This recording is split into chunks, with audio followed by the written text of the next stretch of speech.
السلام عليكم ورحمة الله تعالى وبركاته. تنتمنى تكونوا بألف خير. مرحبا بكم معايا في فيديو جديد. اليوم ان شاء الله غنشارك معكم واحد الطلبيه ديال 3 تشكيلات ديال اللوز اتاي. كما كتشوفون هي عندي فقاس بالكاوكاو، وهاد الصابلي بكاوكاو ومزينه بالشوكولات، وحلوه كاوكاو معروفه وما كتحتاج لا طابع لا حتى شي حاجه. هادشي مفيش خدمه بزاف. خليكم معايا باش تشوفوا الطريقه، خليكم معايا حتى الاخر ديال الفيديو. وبسم الله على بركة الله. انا غنبدا بالفقاس، غنستعمل غير 4 البيضات. نبداو بالمقادير. يعني عندي 4 البيضات، جنجلان، حبه حلاوه والنافع، وكاس ديال سنيده، وكاس ديال الزيت، وكاوكاو، 2 ديال الخمارات ديال 7 غرام، وغنحتاج معلقه ديال المزهر والدقيق على حسب الخليط. هنايا كما كتشوفوا بديت بالبيض هو الاول. كما ديما نخدموه سكر سنيده وواحد الملعقه ديال الملحه، خلطوهم مزيان. غنزيد معلقه الملحه، وغنخلط القوام ديالي مزيان.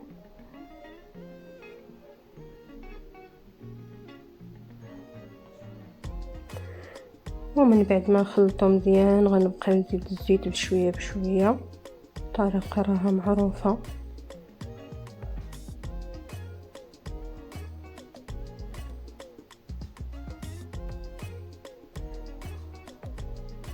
صافي، وغنبقى نزيد الزيت ونخلط. خلط مزيان، ندخل داك الزيت مع العناصر الاخرى.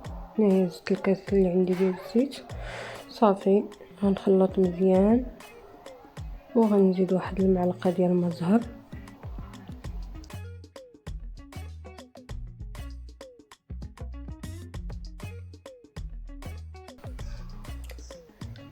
صافي، وهنايا من بعد ما زدت مزهر غنزيد الزراري اللي عندي. الجنجلان حمرته شويه كما تتعرفوا، حمرته شويه في المقله. صافي، وغنخلط كلشي، وغنبدا مباشره نزيد الدقيق بشويه بشويه. نزيد الدقيق المره الاولى حتى الثانيه ولا المره الثالثه، عاد نزيد معاه الخمارات.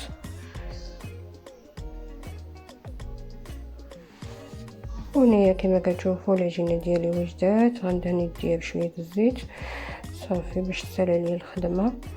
وغناخد شويه، غنكون حريبلات، نحاول نديرهم بنفس القياس باش يجيني الفقاس ديالي نفس القياس، ما يكونش شي كبير وشي صغير.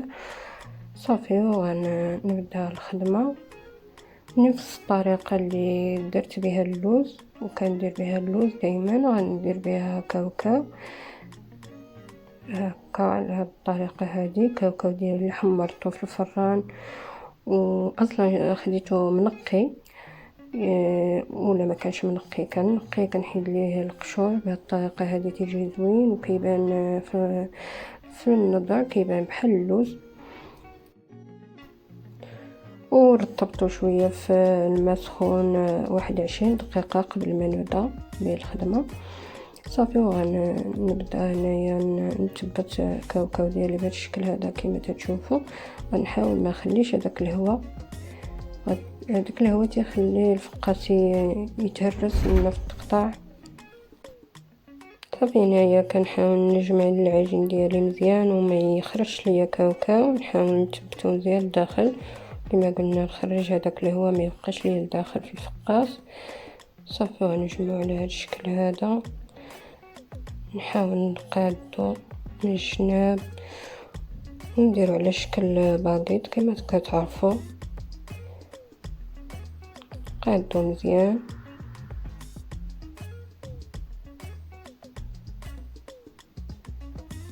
صافي، على هذا الشكل هذا. وهنايا كما تشوفوا عندي واحد اللاطه مفرشه بورق الزبده. صافي، وغنبدا نحط فيها الحرابل ديالي بهذا الشكل. صافي، وغنستمر بنفس الطريقه حتى نكمل العجين اللي عندي كامل، ونتلاقاو من بعد.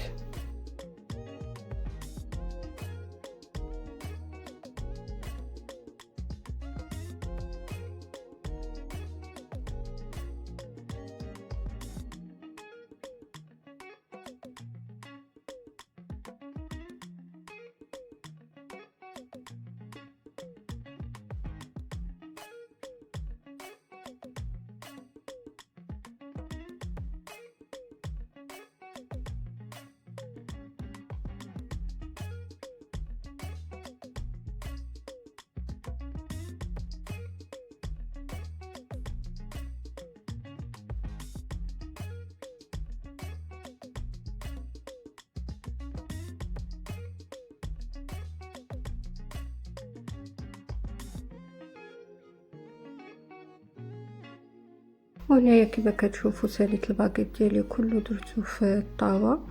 غنخلط واحد صفر بيضه ومعلقه ديال نيسكافي، خلطهم مزيان مزيان باش غندهن الفقاس ديالي قبل ما ندخلو يطيب.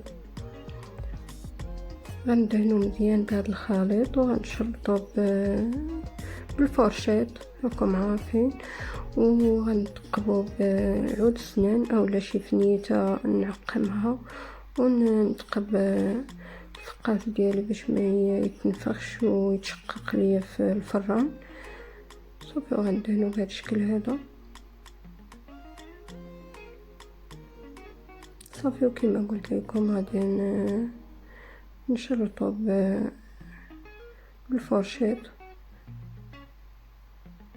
وندخلو يطيب ان شاء الله.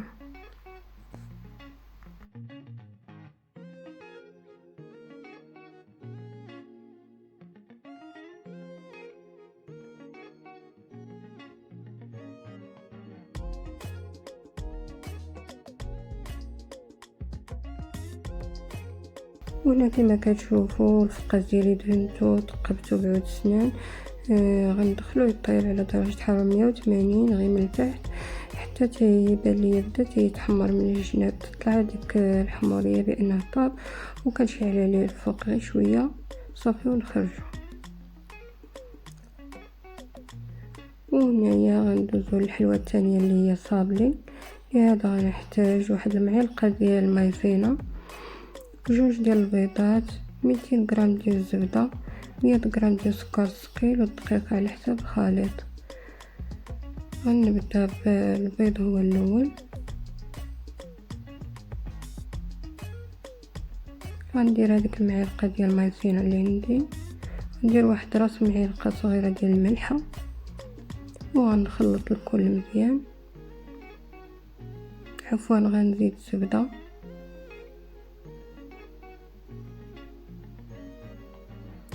نخلط كل شيء مزيان، نحاول نخلط مزيان هذيك المايسينا ما يبقاوش ليا دوك الحبيبات.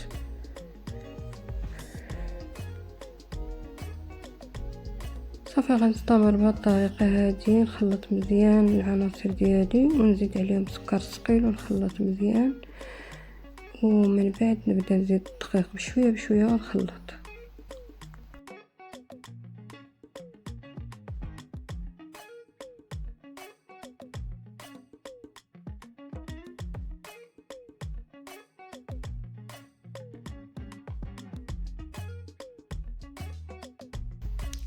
وهنايا كما كتشوفوا الفقاس ديالي طاب، ملي شفتو بدا تيتحمر من الجناب شعلت عليه الفوق صافي غير طيب، ما تيحتاجش يحمر بزاف بزاف، مازال غادي نعاودو نطيبوه من نقطعوه. غطيتو بهاد السربيته هذه اللي فزقتها وعصرتها مزيان، غنخليه يبرد على خاطرو بين ما ساليت الحلوه ديالي ونقطعو نعاود ليه الطياب نكمل ليه الطياب. وهنايا صابلي غادي نبقى نزيد الدقيق بشويه بشويه حتى تتجمع ليا العجينه مزيان، ونشوفها راني متحكمه فيها يعني في الخدمه، متكونش مرخوفه بزاف وما تكونش عاوتاني قاصحه بزاف عيني ميزاني.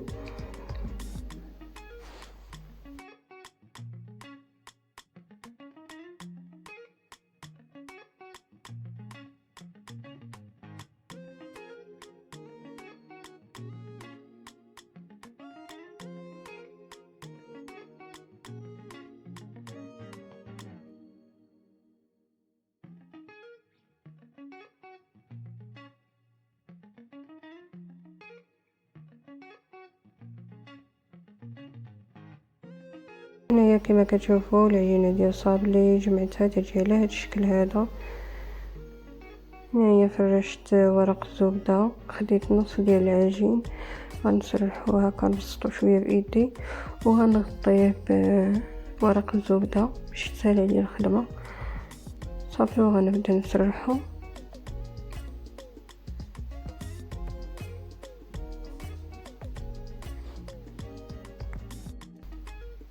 وهنايا سرحت العجين ديالي. هنايا كما كتشوفوا خديت واحد البيضه، غنحتاج البيض ديالها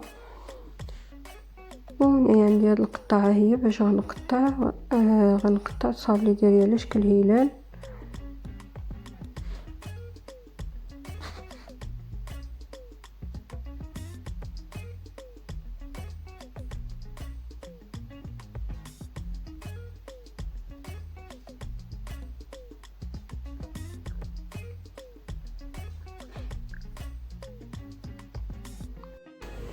صافي، وهنا كما كتشوفوا غندهن الصابلي ديالي ببياض البيض ونفندو في كاوكاو مهرمش، كاوكاو اللي كنت حمرته في الفران شويه وهرمشته على هذا الشكل هذا.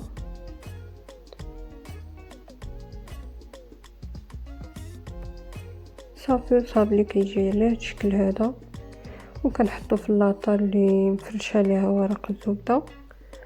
صافي، وكنستمر بهذه الطريقه هذه حتى نكمل العجين اللي عندي كامل. وعاد غنبدا الطياب، حيت كما شفتوا الصابلي ما درتش فيها الخميره. غنقطع حتى نكمل العجين ديالي كامل، وعاد غنبدا نطيب.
صافي، وكما كتشوفوا ساليت الصابلي ديالي كامل بالتقطاع.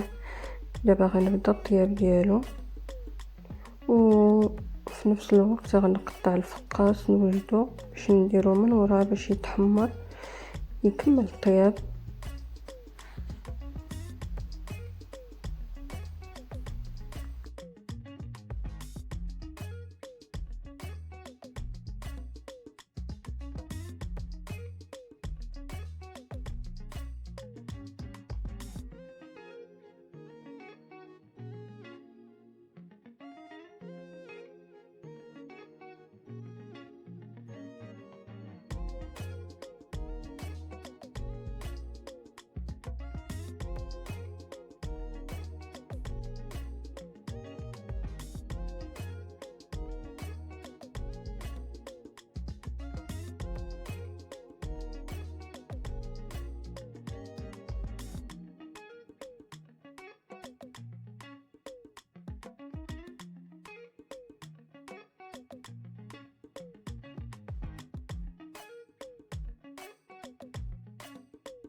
وهنايا كما كتشوفوا الفقاس ديالي ها هو وجد تيجي على هذا الشكل هذا.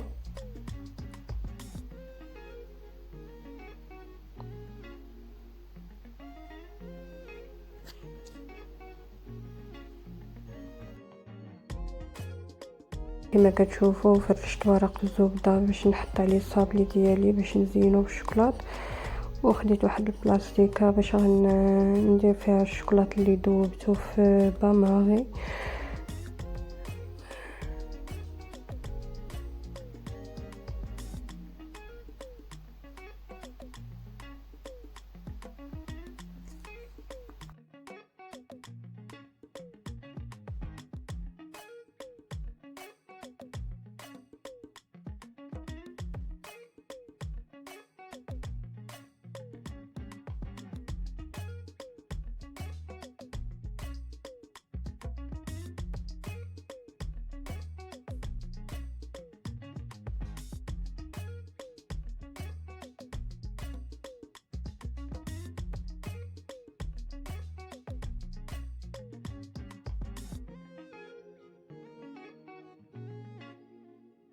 وهنايا خديت الصابلي ديالي صدفتهم بهذا الشكل هذا، ما خاصنيش نقربهم بزاف باش مني نزينهم بالشوكولاط وينشف نحيدهم بسهوله ما يتلصقوش ليا صافي. وهنايا خديت البلاستيكه ديالي اللي فيها الشوكولاط تقبتها بواحد التقيبه صغيره، وغنبقى نزين بالشوكولاط بهذا الشكل هذا خطوطه بشكل عشوائي هكا صافي. وغنستمر بهذه الطريقه هذه حتى نكمل كاع الحلوى اللي عندي، نزينها كامله ونخليها حتى ينشف هذاك الشوكولاط، ونتلاقاو من بعد باش نشوفوا الشكل النهائي.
وهنايا كما كتشوفوا الصابلي ديالنا ها هو وجد تيجي على هذا الشكل هذا.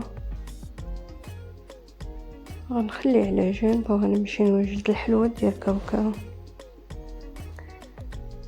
لهذا غنحتاج 400 غرام ديال الدقيق، نص معلقه صغيره ديال الملحه، وجوج معالق ديال الزبده مذوبين. صافي، وغادي نرمل هذاك الدقيق مع الزبده، خلطهم مزيان.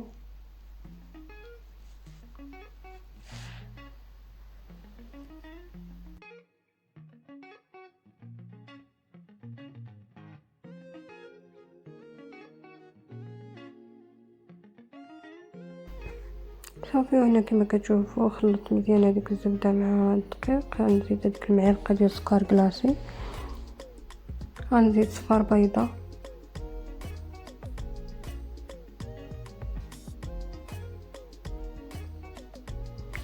وغنبدا نجمع العجين ديالي بالماء دافي.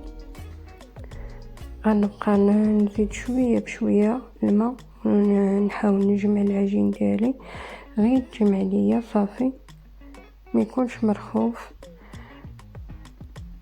وغندلكو مزيان ومن بعد غنحتفظ به في الثلاجه لمده 20 دقيقه، 20 دقيقه او لا اكثر، وعاد غنخدم به ان شاء الله.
وهنا كما كتشوفوا كاوكاو اللي حمرته قبل في الفران، تاخد هذاك اللون مذهب، ماشي يتحمر بزاف وماشي يبقى ابيض، يجي على هذا الشكل هذا كما كتشوفوا. غنطحنوا. وهنايا كاوكاو ديالي طحنته تيجي على هذا الشكل هذا باش نوجد العقده ديال الكاوكاو.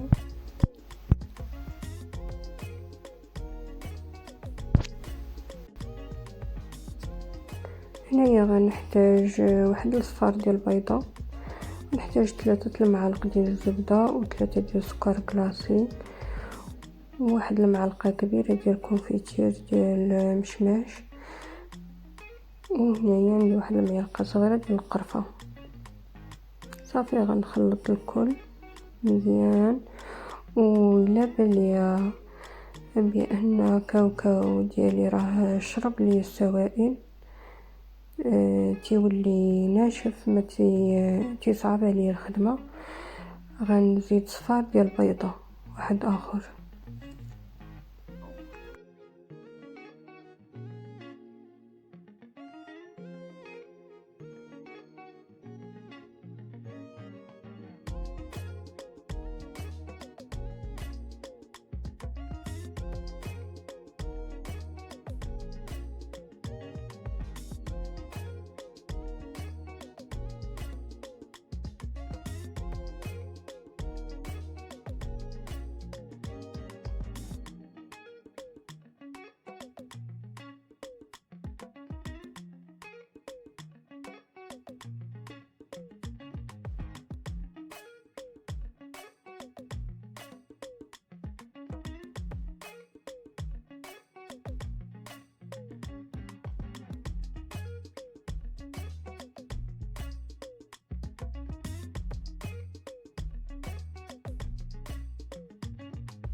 صافي. هنا كما كتشوفوا كنسرح العجينه ديالي على هذا الشكل هذا.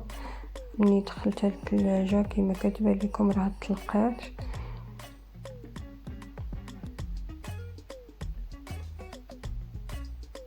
صافي غنسرحها رقيقه مزيان غنكون حريبلات من هذاك العقده ديال تاع كاوكاو.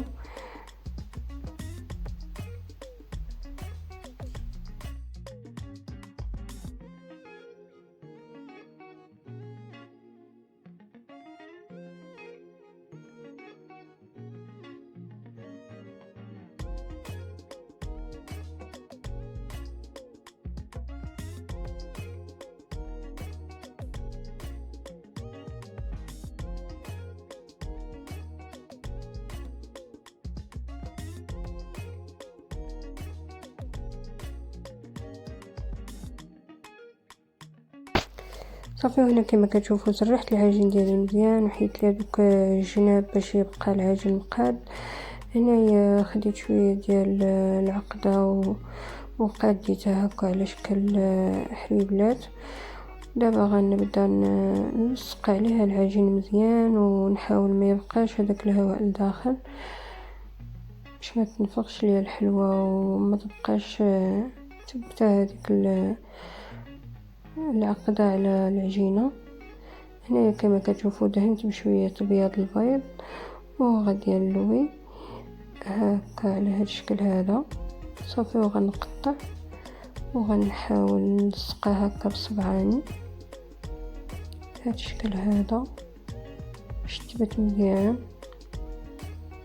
صافي. وكما كتشوفوا خديت واحد الطبسيل اللي درت فيه فرشته بالبلاستيك. صافي. وغنستفهم فيه بحال هكا ونغطيهم عاوتاني بالبلاستيك غنستمر بهذه الطريقه هذه حتى نكمل العقده اللي عندي وندخلهم للفريغو يشدوا راسهم شويه باش تسهل عليا الخدمه. صافي. مباشره غنبدا نقطع.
صافي. هنا من بعد ما فريت الحلوى ديالي كامله دازت تقريبا 15 دقيقه عليها في الفريغو.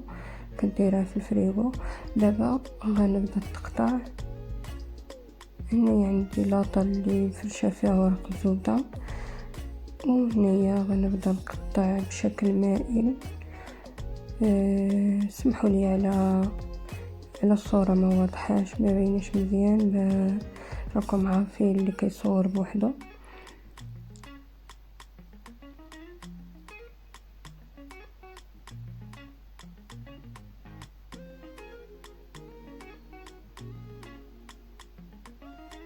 كنقطعها على هذا الشكل هذا وكنبسطها من الوسط بصبعاني كنضغط عليها حتى تاخذ هاد الفورمه هذه. تناخذ هذوك الجنيبات كنعوجهم شويه تيجيو على هذا الشكل هذا. طريقه سهله بزاف. صافي. غنستمر بنفس الطريقه غنقطعها هكا وحده جوج، ثلاثة، ربعة، والخامسة هي باش غنقطع الحلوة. صافي بشكل مائل. نتوما بغيتو ديروها صغيرة على هادي، بغيتو ديروها اكبر غتزيدو الشكل اللي بغيتو. صافي كنعوج هادوك الجنيبات هكا.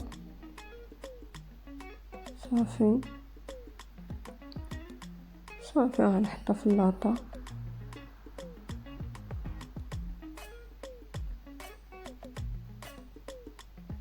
صافي غنستمر هكا تنكمل العجين اللي عندي كامل.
صافي هنا كما كتشوفوا من بعد ما كملت الحلوه ديالي بالتقطاع وخليتها باتت ليله كامله.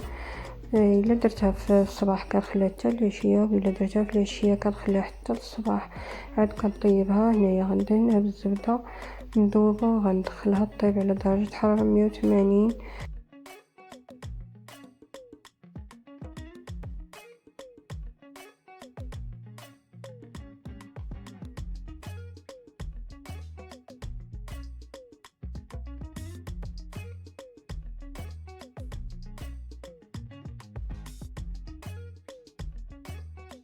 وهنايا كما كتشوفوا الحلوه ديالي هي طابت، تجي على هذا الشكل هذا. ما كتحتاجش نخليوها تحمر بزاف. ودابا غنسقيها بالعسل تحت طلب السيده اللي بغاتها مسقيه بالعسل. تقدروا تخليوها غير هكا قبل ما تسقى تجي زوينه.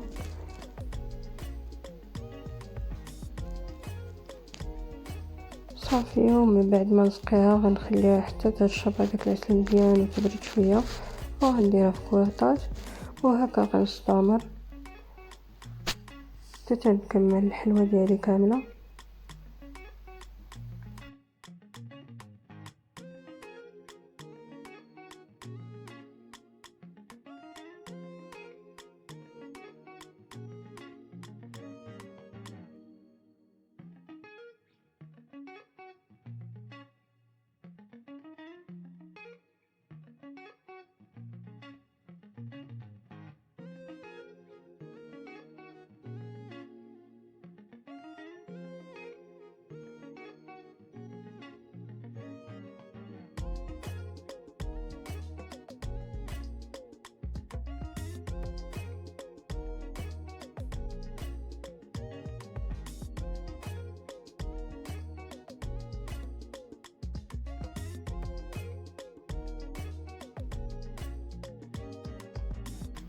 صافي، هنايا كما كتشوفوا الحلوه ديالي هي وجدات، تجي على هذا الشكل هذا، تجي زوينه ولذيذه بزاف. وكما شفتوا الطريقه راها سهله. وهنايا كما كتشوفوا الحلوه ديال السيده وجدت عليها.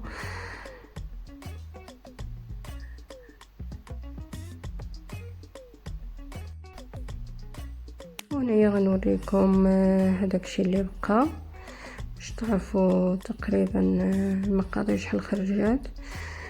هنايا بقى تقريبا اكثر من نص كيلو ديال حلوه ديال الكاوكاو.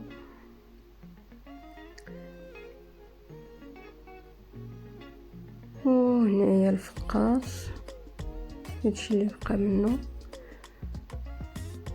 شي بزاف. وصافي بقاو منها 2 ديال الحبات، يعني هذاك القوام خرج كيلو. 2 ديال الحبات هما اللي بقاو على كيلو. المهم كانت هذه هي النتيجه ديال دوازاتي ديالنا اللي شاركت معكم اليوم. يجي على هذا الشكل هذا، يجيو زوينين واقتصاديين، ماشي شي حاجه مكلفه بزاف وما فيهمش بزاف الخدمه. كنتمنى يعجبوكم وتجربوهم. تبخلوش عليا بلي لايك اشتراك في القناه. شكرا لكم بزاف والى اللقاء.